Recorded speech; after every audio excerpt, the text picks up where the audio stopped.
Welcome to Zadzooks Episode 2. Today, Star Wars Rogue One's first trailer is released and we've got it covered. The new Ghostbusters takes a huge loss, and what does it mean for the franchise? Sausage Party opens wide this week and we discuss the shocking scene within the movie. I'll review the Nice Guys DVD and more. My name is Todd Stoll and I'm joined by 25-year veteran reporter covering pop culture, video games, and technology for the Washington Times, Joseph Zadkowski. It's so great to be back. I know, you're so excited. Oh, wait, well, there's no happy hour. We gotta get a polka. I'm just telling you. Okay. I don't know if I gotta outsource Frankie Yankovic or somebody, but I'll take Beer Barrel Polka. In Heaven There Is No Beer, something like that. Anyway. Yeah, we could scrape that scene from Home Alone with John Candy playing polka. How's that? Yes. Yashmengi? Yeah. Yashmengi brothers. Yeah. All right. Anyway, so I don't know. I was watching this thing called the Olympics, and then I saw something pop up. Rogue One. Some little film called Rogue One that nobody seems to know about. Yeah, I saw that too. So there's a new one, right? There is a new one. There's another Star Wars film. You didn't think they could have it in them, but they did put another Star Wars film out. And the new trailer shows my best buddy.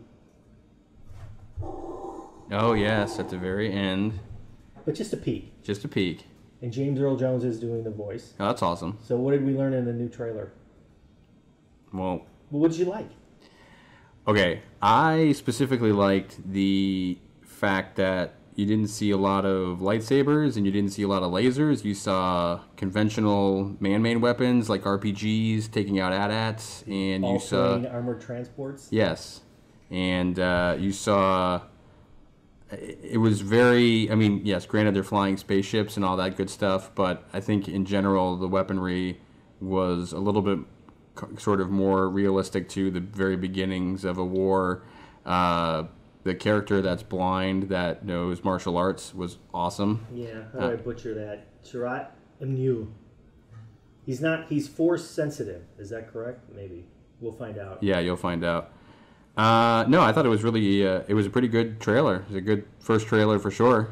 Forrest Whitaker finally gets a meaty role.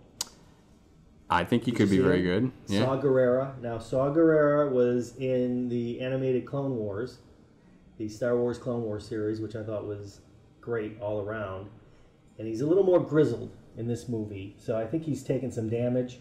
And I don't know. I think I'd read somewhere where he's almost cyborgish in some respect. So I got to go back and listen to the trailer, but I heard clanking and grunking as he was going. Grunking is a word in the Star Wars universe. I just made that up. So anyway, what else is in that trailer? How about when the Death Star goes in front of that, and either the sun or whatever it is? Yeah, that looked great. Pretty neat. Yeah, it looked really good. I mean, and then using the sort of original sounds of priming the weapon and in general, it definitely had that feel of taking place between Episode 3 and Episode 4, which is about where it's supposed to be, right? We're going to figure out, I think, fingers crossed, how Princess Leia got the Death Star plans. Okay. That's the whole point, I believe. So if that's where they're going with it, that would be great. So does this lead into Star Wars Rogue 2? I hope they have no need to do Star Wars. I mean, I'm guessing that these guys are going to take some damage, and we may end up with, no characters living out of this. It might be a one-shot. Wouldn't it be good if it was a one-shot? Yeah, but... How rare is that? Well, I mean, Disney... in the current world of movies. Disney owns Marvel, and Marvel signs everyone to what, 7 films? I mean, do we need 7 Rogue One movies? I don't think so. So next is what, Episode 8, and then after that it's the Han Solo standalone? I think so. So, right.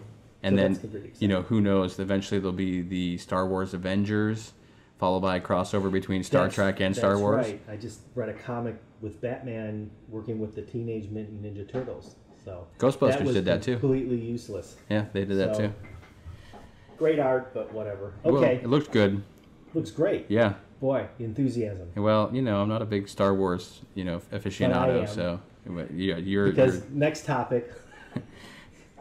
Again, I'm so sorry. Yeah, well, you know what? I think it sort of solidifies what a lot of people said, and a lot of articles came out this week that said that Ghostbusters is going to take a $70 to $100 million loss after the fact of marketing and overseas marketing and China not carrying the film. and that pretty much puts the nail in the coffin for a sequel, at least in its current form. And some people said, oh, well, the cast will still come back. I don't think the cast wants to touch this with a 20-foot pole, honestly. I think they're done with it. And so now they're going to focus on animated films. Really? That's what it sounds like.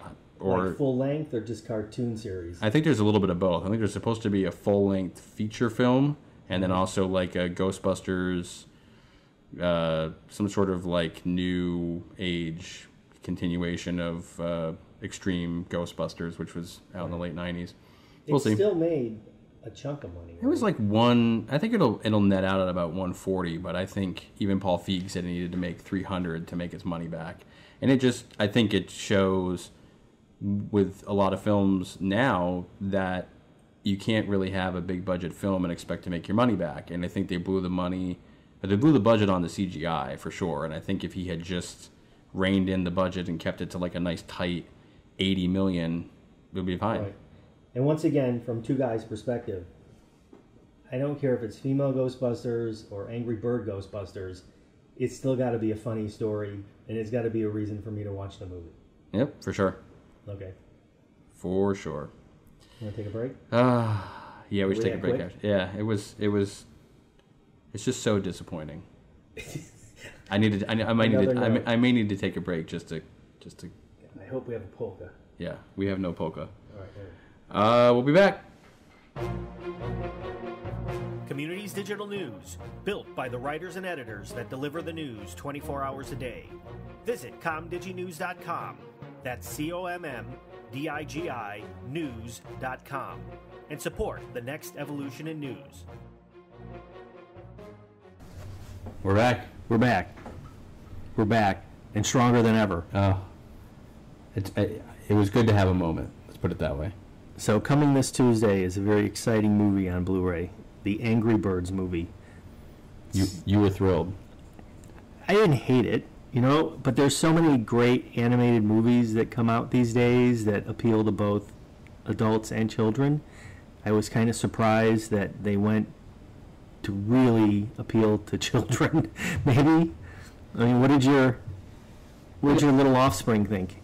Oh, they loved it. They thought it was hilarious. Right. And what's the average age of those offspring? 7-ish. That's kind of what I pegged. I said it's a great movie for. But here's the problem. They got a great cast. Jason Sudeikis, Josh Gad, Danny McBride, Maya Rudolph, Bill Hader, Peter Dinklage, Kate McKinnon, who apparently is in every movie she can possibly get in now, Tony Hale, from of course Veep, and Sean Penn. Did you know Sean Penn was in the movie? Who did he play? Is the real question. Really? I know that Dinklage played the Mighty Eagle. Right. Sean Penn is Terrence.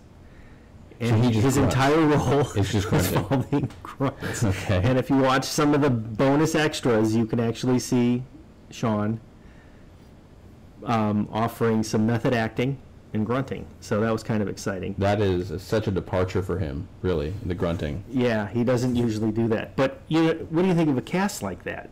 Don't you expect, like, I mean, when I saw ad-lib kind of fun? Wouldn't you expect that cast in, like, Sausage Party? You threw Seth Rogen in there. You've almost got the cast as... I mean, the only thing that I will say is I think in this particular film, it's really hard, too, because it started out as a game. And you want to, it's the most popular game ever, except for now Pokemon Go. Right. So it is pretty hard to then translate that to film. Now, granted, the movie grossed over $350 million, and they'll make another one. I think it would be interesting to see if they take some of the spin-off games that they've done and try to merge those into film. Maybe Angry Birds Star Wars, right?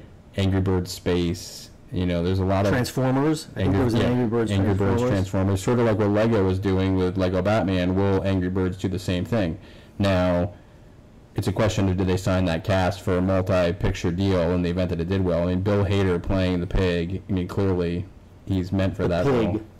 The pig king. Lord King Mudbeard. Yeah, King Mudbeard. Yep. But he did a great job there. So we tell them what the movie's about. I mean, I got to assume almost everyone on the planet's played Angry Birds, right? So there's these birds with anger management problems. And the film's kind of clever in that way because they they kind of take you through the process of a group therapy session with familiar birds like Red, Red with the big eyebrows, and Chuck, who's the speedy guy, kind of like a Flashlight character, and Bomb, who is kind of clever. He has a tuft at the top of his head that kind of goes down and changes color until he explodes. And those guys are kind of working through their anger, and these group of super friendly pigs show up to their island and celebrate life with them, and then steal all their eggs, and then go back to Piggy Island, and thus the conflict. I mean, the biggest thing for me, which was just so mind-blowing, was the backstory around that the birds couldn't fly. And they never really talked about that in the games. Right. And for me, it was just, I finally get it now. Really? That was your epiphany in the film? It all makes sense now. I'm at peace with it. They show you the, what's that called? The slingshot. Yep. They get that into position. That works really well. So what I will mention is Todd said it's great for 7-year-olds. But the Blu-ray is great for 7-year-olds because they're going to throw in a quartet of cartoon shorts with the hatchlings. Minion-esque, not really, fuzzy minions, the baby hatchlings. You'll see some of that stuff. There's a dance-along for the kiddies, which I thought was kind of cute, one of the extras. There's a way to learn how to play to build a real Angry Birds game using aluminum cans, cherries, plastic containers, and rubber bands. I suggest you hang out with your kids when you're going to do that, because you could poke an eye out, so you got to watch for that. There's stuff to learn about animating. They go through kind of the process of how the computer artists put it together, which I thought was great, about 30 minutes of featurettes. Music fans, the composer talks about 6 themes of the film. You can actually watch the film in symphony mode. There's no dialogue. It's just the music. You really got to be hardcore probably to want to do that, but they're going to offer it anyway. Now, best part of it, there's a new game called Angry Birds Action, and it's kind of a pinball-ish version of that, right? If you hold the game on your phone or tablet up to the TV while you're watching it, you're going to unlock something in the game. And what it is it's a hatchling reward, where you're actually going to get like double the rewards at the end of a level. So that's really fun. I mean, if you look at it from that angle, a lot of extra content, good value, fun movie for the kiddies. So that's, And for the parents, the fact that the movie starts without a single preview and really? It goes right into the play mode. That's correct. Is amazing. It's unlike a Disney film that requires you to jump through 5 trailers, 4 product placements, a partridge in a pear tree. Right. No, you're right into the movie. You're good to go.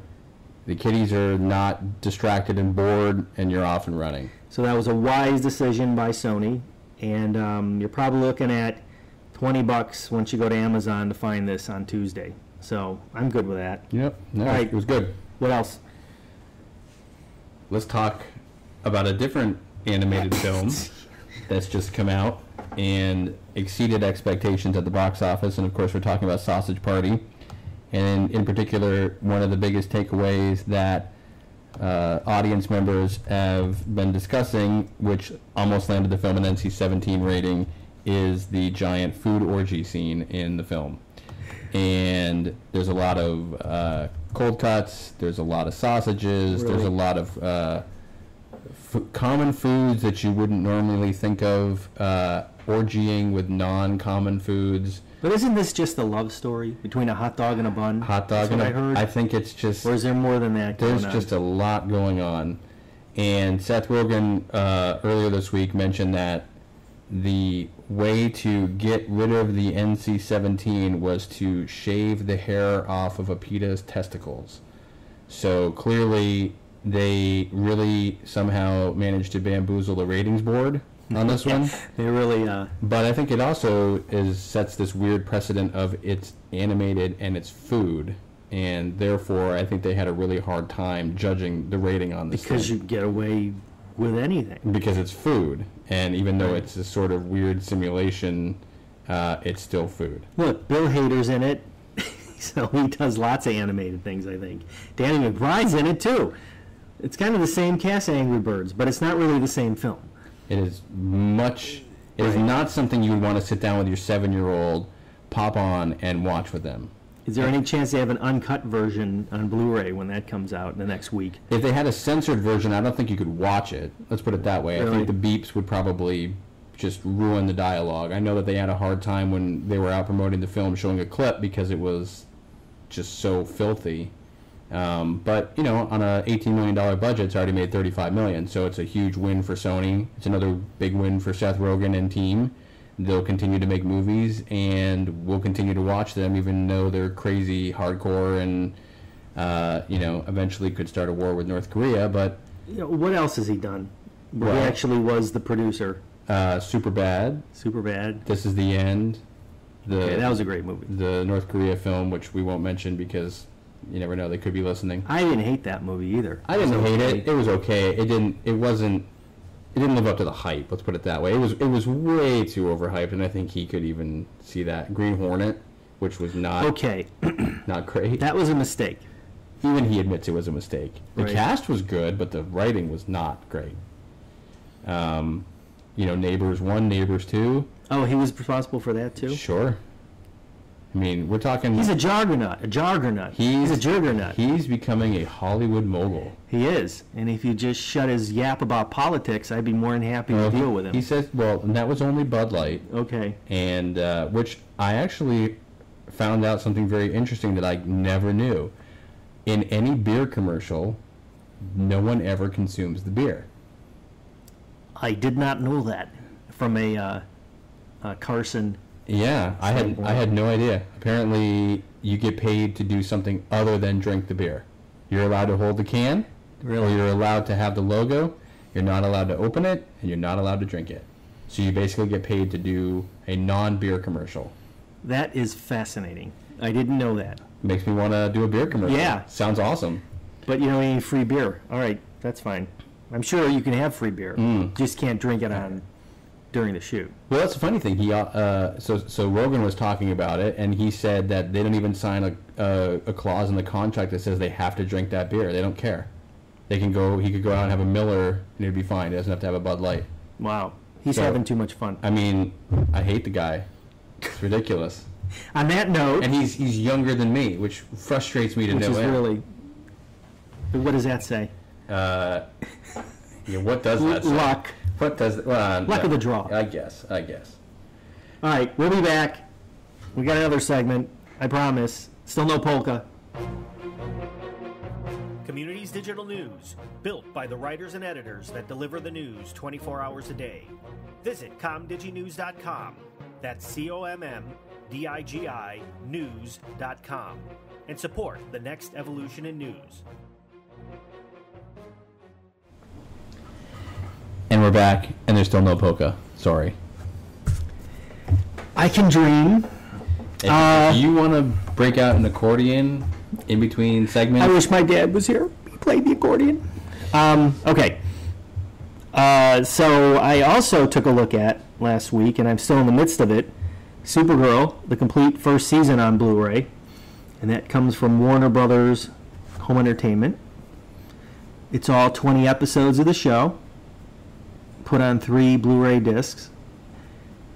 And frankly, it's one of the better superhero shows I've ever seen.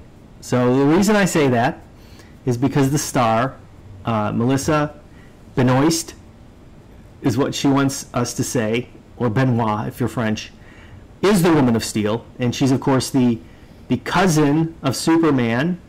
She was sent to protect Superman, but she got caught in the Phantom Zone, and he got to Earth first and grew up, and now she's stuck in National City trying to follow in his footsteps. So the premise is great, but the thing about it, Miss Benoist, she's just giddy in this role. It's like, do you remember when Tobey Maguire was Spider-Man? Yeah. And, you know, he would swing down the buildings and just scream in joy how happy he was, and or Christopher Reeve when he was in the first Superman, first couple, how you just look at him and go, that's Superman. I can't believe it. We're watching Superman. Or, even more recently, Grant Gustin, who's on TV's Flash, he's got that same charm on screen where he seems so happy that this has happened, and even though he has complex problems at points, he still enjoys life. Anyway, so first of all, the great thing about it is not only besides her, but comic book geeks get to see stuff like villains like Red Tornado, who is a villain in this show. He was a member of the Justice League for a while. You're going to run into the Martian Manhunter. I'm not spoiling anything. You'll see. It's really cool. There's a story from Alan Moore, one of my favorite Superman stories, called For the Man Who Has Everything. Well, they kind of flip it, and they do a riff on the story, and they call it For the Girl Who Has Everything, about Kara actually living in Krypton as a grown girl for a while. It's really neat. I think of all the shows that came out, superhero-wise, it's by far one of my favorite, next to Flash, because it's so family fun friendly. So, if it's so family fun and friendly, why is CBS punting it to CW? That's a good question. I mean, I would believe that there might be budget issues, but you're saying that doesn't make any sense, right? Well, no. So the CW is a joint venture between CBS and Warner Brothers. Right. So whether it just means that CBS feels like it wasn't getting the audience that it needed, and it can get a bigger audience with the younger demographic on the CW, or everything superhero is on CW right now. Right. So maybe they're trying to do some sort of a block like that. Right. I mean, there was a crossover between Flash and Supergirl this year, which was pretty neat. What we know is going to happen in the next season is Superman is going to show up, and my fingers are, of course, crossed that it might be from the guy who played in Smallville, Tom Welling, but I highly doubt they're going to do that because that would make too much sense, so they probably won't do that. I'm looking forward to season 2. If you get the package on the Blu-ray, you're going to get a couple of good extras. It's not fantastic, still worthwhile. You're going to get the obligatory 15 minutes at the San Diego Comic-Con. They always do that now. If there's a possibility of doing a panel at a Comic-Con, they're going to tape it and stick it on a Blu-ray.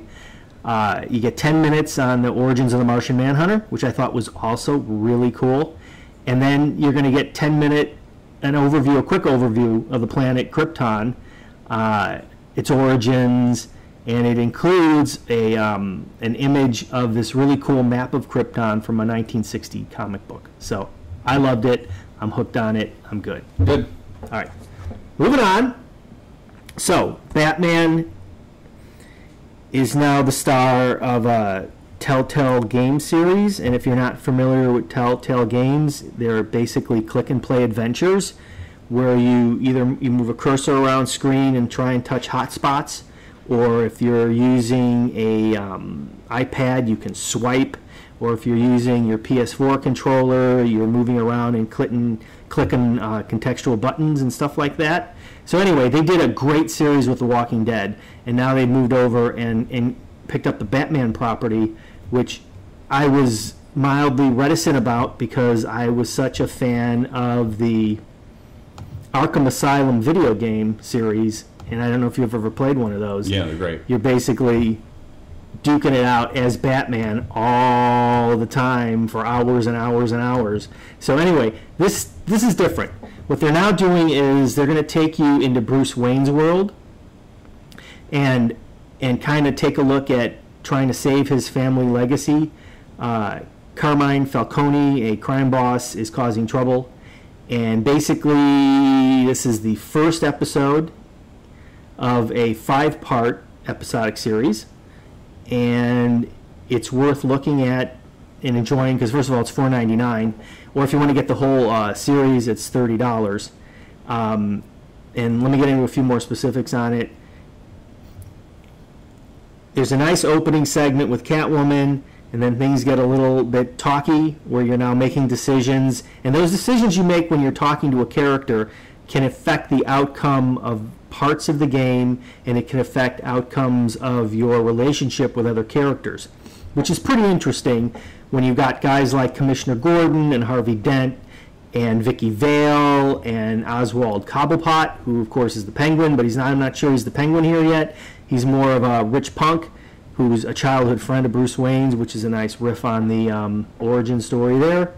Anyway, it's worth a look, and the first episode is called, I believe, Realm of Shadows, which is not much more to say about that, I think. What I like about these games is it reminds me a lot of like the Choose Your Own Adventure books that came out, because as you said, I mean, depending on what you say or your interactions with someone, it does have a consequence to it, and I think that's really, it's very interesting, and it adds a dynamic to the game where it's not always a guaranteed similar outcome. You can kind of go back and replay the game again. That's right. You're going to get a different outcome depending on how you select. And I think there's actually a function in this game, a kind of a crowdsourcing one, where you can make your decisions online with other people and watch what they're thinking and make a decision there with them. Yeah, so that's kind of fun. They did that with The Walking Dead, where it would go at the end of the level, it would say, you chose this, 45% of the other players of the game chose the same thing, 55 chose the other thing, let's see how it plays out in the next level. So I think it's very cool. I hope they do more things. Does this take place during the Christopher Nolan style Batman, or is this his own So thing? that's kind of weird. So what's great about the series also is the animation style. Now in The Walking Dead, I was blown away because it really looked like a Walking Dead comic. Very cel-shaded. It's the same idea again, same type of animation. What I wish they had done is that they had drawn from maybe a different creator. Like if they had gone back and done a Bob Kane version of the animation, or a Neil Adams or a Frank Miller. I thought that would have looked really good, and that would have staggered it a little bit. I'm not sure what universe they're plucking from. The costume has a little bit of a cowl from Ben Affleck's Batman, and the armor kind of looks like Arkham Asylum's armor. So it's pretty cool. Cool. And so the last thing I'd like to talk about is the Nice Guys DVD with Ryan Gosling and Russell Crowe. Bill Hader's not in it. Bill Hader is not in it. Or Danny McBride. I do want to put that on the record. I think at no point there's a polka. I feel like Bill Hader probably was offered the script and maybe turned it down because he was too busy. Because, doing Angry Birds and Sausage Party. And it takes place in the 70s. Gosling's character is a private detective. Russell Crowe's character is a wannabe private detective. And they are trying to solve a mystery around someone who is missing and a bunch of people who are trying to find this girl that is missing, and they are trying to rub her out and do away with her, and in the process everyone that they come across ends up dead. What I really liked about the film is the cinematic experience really looked very 1977. They did, Tower Records. They had all these really So it takes place in New York. Did you say that already? It takes place in L.A. In L.A. In Hollywood. Okay. And it's just so well done. The pacing of the film itself was great. The DVD extras were great. You got some insight into how they, how the chemistry between Crowe and Gosling played out. You got to see a little bit about how the film was conceived and pushed forward. I think there's definitely a sequel in the making. It had sort of that buddy cop, Lethal Weapon style feel to it. Is it like American Hustle clever, or is it more? It's really fun. I mean, Gosling's character is kind of an idiot half the time, and he, Crowe will say, "Here, throw me a gun," and he'll accidentally throw it out the window. I mean, he constantly falls down, breaks through glass, falls 30 stories off a building into a swimming pool. I mean, he's just kind of a doofus, and it's kind of funny that way. But they work really well together. And there's a lot of chemistry on screen between the two, and you can pick that up, and the dialogue itself is very free-flowing, and everyone brought their A game to it, and I think they could make that into a pretty decent franchise. I don't think they're going to go Lethal Weapon 4, but I think there'll definitely be a second one, and if that does well, possibly a third, depending on the actors, but I think they had a lot of fun doing it. The DVD extras were great, and they definitely showed that they had a lot of fun doing it, and the cast and crew itself, I think they had a blast. So it's definitely recommended by me. Go check it out when you get a chance. And I think that's it for me. That's it? I think that's it. Is there anything? We've blown our load. Is there anything else that you would like to say? I know there was a death in the Oh yeah, Star Wars Kenny tribute. Baker, R.I.P. I never met the man, but he was R2D2. At least he fit in the canister. Yeah. Fair enough. I'm not exactly sure what he did in there. Was there some sort of a control mechanism he poked at and things?